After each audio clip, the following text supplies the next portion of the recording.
Hora de falar sobre a Arboleda que resolveu contra-atacar o São Paulo.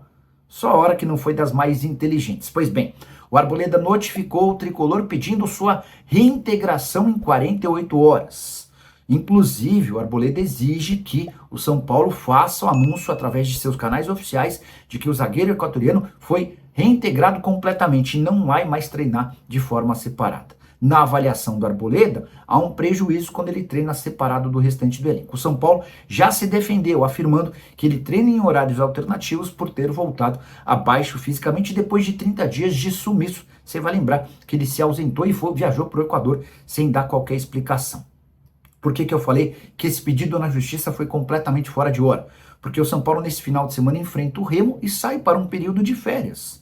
Então, qual é a lógica de o Arboleda pedir agora que treine com o restante do elenco, levando em consideração que todo o elenco, a partir de segunda-feira, estará de férias e só retorna em quase um mês, até porque, por conta da Copa do Mundo, os torneios por aqui serão paralisados. Já uso o espaço para comentário para opinar a respeito de mais essa iniciativa do zagueiro equatoriano. Você concorda? Acha maluquice? O que você faria com ele se fosse o presidente do São Paulo? Estou curioso para saber a sua opinião, beleza? Quem pode ser candidato à presidência do São Paulo? Esse assunto já tem pegado fogo nos bastidores do tricolor. Você sabe, há uma eleição para presidente marcada para dezembro. Na teoria, seria o fim do mandato de Júlio Casares, mas o ex-presidente precisou renunciar para não sofrer o impeachment e a Rimacis assumiu de forma interina. Macis já deixou bem claro para pessoas mais próximas que vai tentar a reeleição, mesmo mudando seu discurso. Lá atrás, quando ele assume no lugar do Júlio Casares, ele garantiu que ficaria apenas nessa temporada e repassaria o bastão. Pois bem, com o Macis garantido, concorrendo pela situação, resta saber quais serão seus adversários na eleição de dezembro. A gente pode ter 1, 2 ou até 3 candidatos. O mais natural seria de que Vinícius Pinotti, que é um dos donos da Natura, seria o grande nome da oposição e o mais forte candidato à eleição, para bater, inclusive, o Arrimacis. Pinotti teve papel importante na política recente do São Paulo, chegou a colocar dinheiro, empresário bem-sucedido, de bom poder aquisitivo, mas o Pinotti tem relutado a ideia de ser candidato. E foi o próprio Pinotti quem, nos últimos dias, trabalhou para que Rogério Caboclo, ex-presidente da CBF, assumisse a condição de candidato da oposição. Caboclo, que você lembra, foi presidente da CBF, mas em 2021 acabou caindo depois de denúncias de assédio moral e assédio sexual.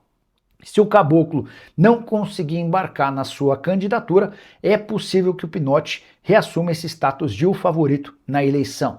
Não dá para descartar também que o filho de Marcelo Portugal Gouveia, o Marcelo Marcucci Portugal Gouveia, seja candidato. Ele vem acenando com essa possibilidade já há algum tempo e nesse momento há dentro do grupo dele um bastidor importante para que ele seja um dos candidatos. O que você pensa sobre a política do São Paulo? Você tem gostado dos últimos meses do tricolor? Use o espaço para comentário e dê uma nota de 0 a 10 para Arrimacis como presidente são paulino. Hora de falar sobre o São Paulo. Que história é essa de que o herdeiro da Ferrari e da Juventus da Itália pode comprar a SAF do São Paulo? Antes de dar esse contexto, só contar que nessa quarta-feira, Diego Fernandes, empresário são paulino, se reuniu com o presidente Arrimacis e levou uma série de pessoas que têm relação com essas conversas. A ideia do Diego é transformar o São Paulo numa SAF. Ele quer convencer o presidente tricolor da necessidade. Tem alguns números que de fato causam preocupação.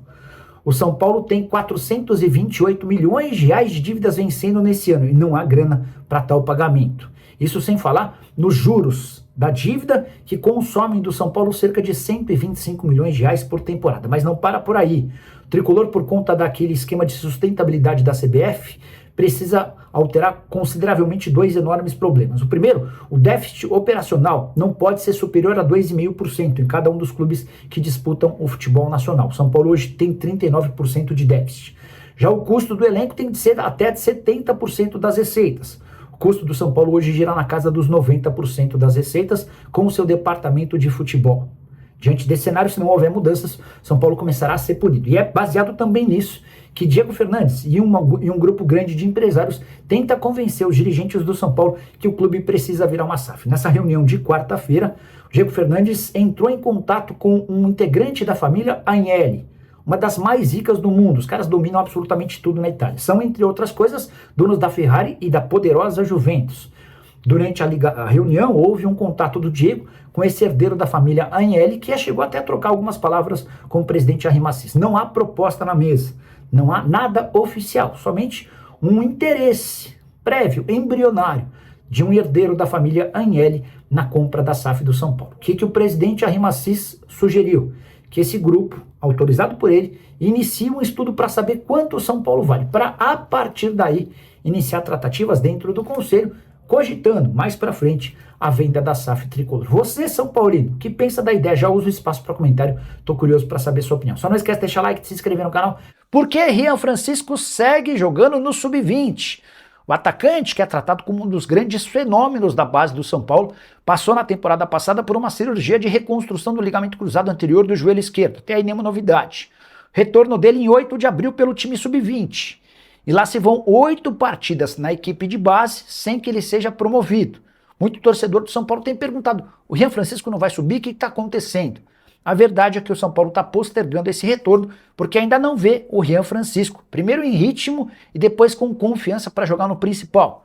Nas 8 partidas pelo Sub-20, ele foi titular em 6 e reserva em 2. Sabe quantos gols? Nenhum gol marcado e nenhuma assistência. E diante dessa dificuldade do Rian Francisco em ser protagonista na base, que eles preferem que o atleta continue adquirindo melhor condição e também confiança para depois ser promovido ao time principal. Inclusive, na última partida contra o Criciúma, pelo Campeonato Brasileiro Sub-20, o Rian foi reserva e entrou apenas nos 19 minutos finais.